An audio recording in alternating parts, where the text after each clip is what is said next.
everybody. So today I'm going to be making my first Buche de Noel / Yule log / roll cake. I've never made any of these. This is the stuff I'm going to need for just the cake. The icing comes after the cake is rolled up for a little bit. And so I'm going to get started.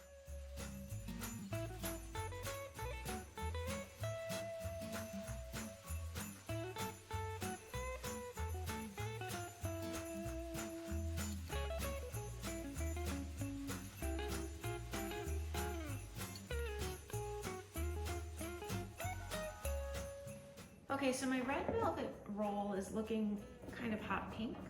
I'm hoping that the cocoa I'm about to pour in deepens this color a bit. If not, we may have to add a little bit more food coloring, or maybe not. Maybe this is just festive AF, you know? Like this is like a Saved by the Bell Buche de Noel.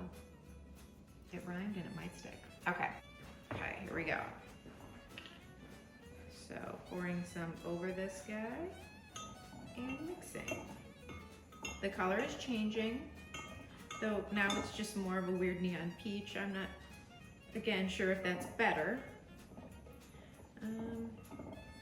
This is not going to be a traditional colored cake, though maybe the color changes in the oven. I don't think so though. I feel like this is very pink, and it was called Christmas Red, I'll have you know. Not very good on the non-denominational gel color, but that's what it was called. And this looks way more like I listen to the Bangles and wear Electric Youth perfume pink to me. But who am I? Okay, again, we're pouring, and that's actually all. I don't see any weird dry ingredient clouds. All right, let's do this. So I was told, again, I think by King Arthur, to just try and cover the surface area and then kind of move the cake around by moving the pan. You can use gravity for the rest.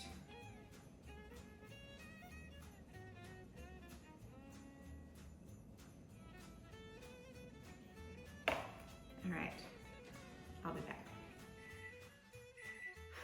Let's go.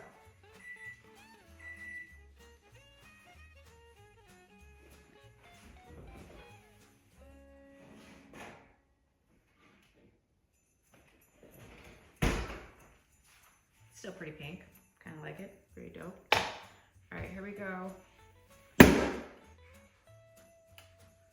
Okay, that may have been a little aggressive of a flip. I was scared.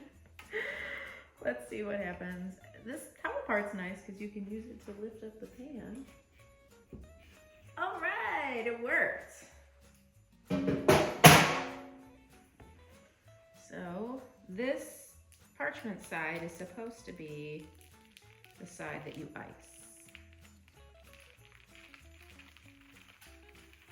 This is coming out pretty well, y'all. And actually it is red velvet colored. Who knew? From that. Now this end looks thinner. So let's roll you. This part is supposed to be slow, so it doesn't crack. I am grateful for Lorraine who told me to do this slowly. I'm grateful for Matt who did cool design ones. His blog and website are The Domestic Specialist, and he's way better at this than me. And I'm grateful that that happened. Look, it's done. Okay, so now I'm supposed to let this go in the fridge for 2 hours. I've made cream cheese frosting. There is powdered sugar everywhere.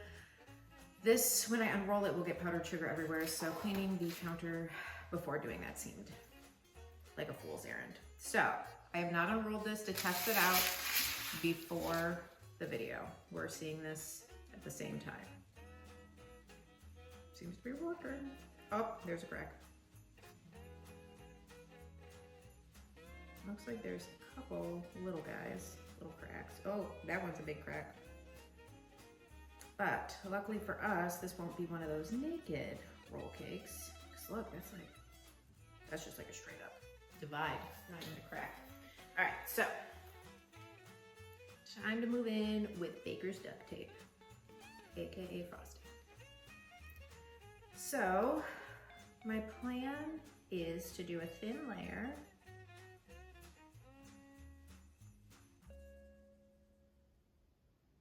Cover these areas though, that top part. I have a feeling that's probably where that little, you know how like on Yule log cakes, they have the little stump on the top?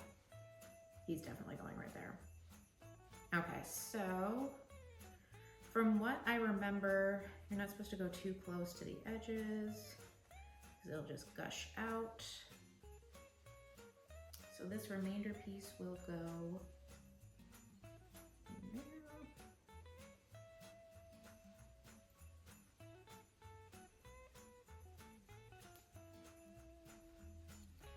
All right, so let's do this. The rest of this frosting I'm going to put brown food coloring in and use it to make it look like a tree. Okay,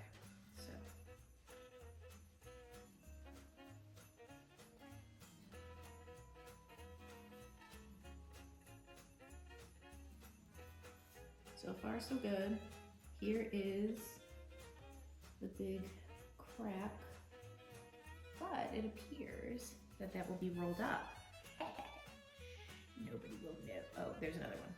Oh, there's another one. Okay, some people are gonna know about these. All right, so this is what it looks like now. Okay, so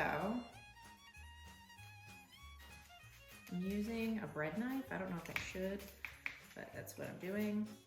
Oh, y'all. Oh, looks good. Okay, so I'm going to put that guy over here. And I probably should use a little frosting to stick him on, right? Seems like a thing that a baker would do. So, is this a little frosting? Okay. All right, so I will use that. Oh my God, it's so cute. Okay, so push you on there. And then I'm gonna do the same thing with this end.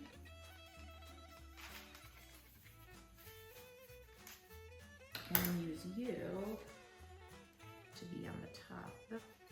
This is the current situation with the Yule log.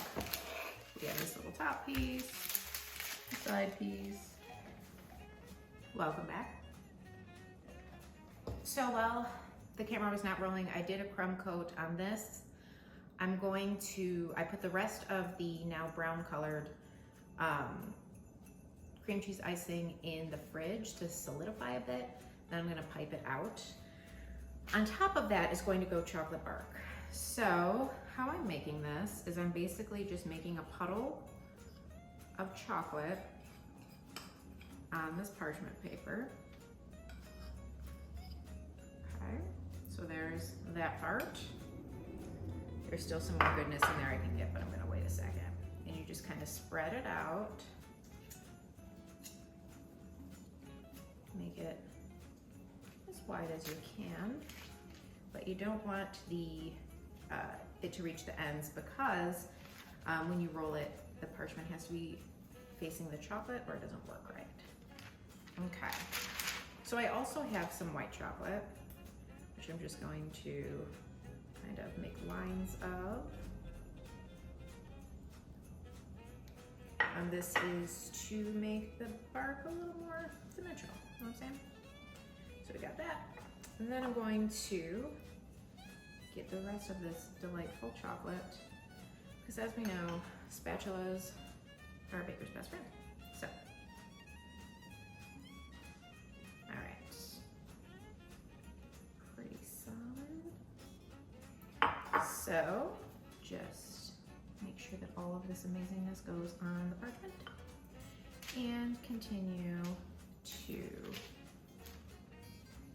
go up and down, or maybe just up, who knows? All right, let's do it. So I'm supposed to roll this up. It said do not put chocolate on chocolate. Make sure parchment goes on chocolate. So I left an extra edge. And now I'm just rolling. Seems to be the theme of this dessert. All right, so here we go. And to save room, I'm just gonna put this bad boy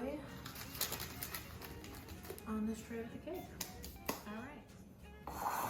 Hey y'all. So I'm officially piping the cream cheese frosting on with a tip that has sort of a star point, but not exactly. No, I think it might be a star point. And so the idea here is just to make lines, like little ridges, so it looks a little bit more like a tree. But remember, the bark you just watched me make will be, you know, making this look even more tree-ish. Right there. Okay, so let's see how this went. When I unroll this, it's supposed to slowly become chocolate curls. So let's see what happens.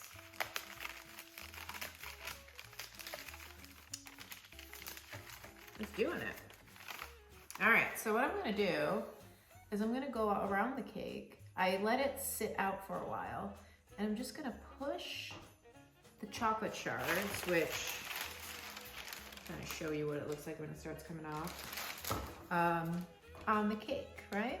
So make it look a little barky. And then I'm going to put a little bit of cocoa powder over it, so it kind of blends a little bit. Then I'm gonna put it back in the fridge. Right before serving, I'm gonna add the beautiful meringue mushrooms. So these are so cute, I can't even handle it. And then also I did crush up some pistachio, which will become moss. So I'm gonna do a time lapse on this guy, and you will see it when it's fully decorated.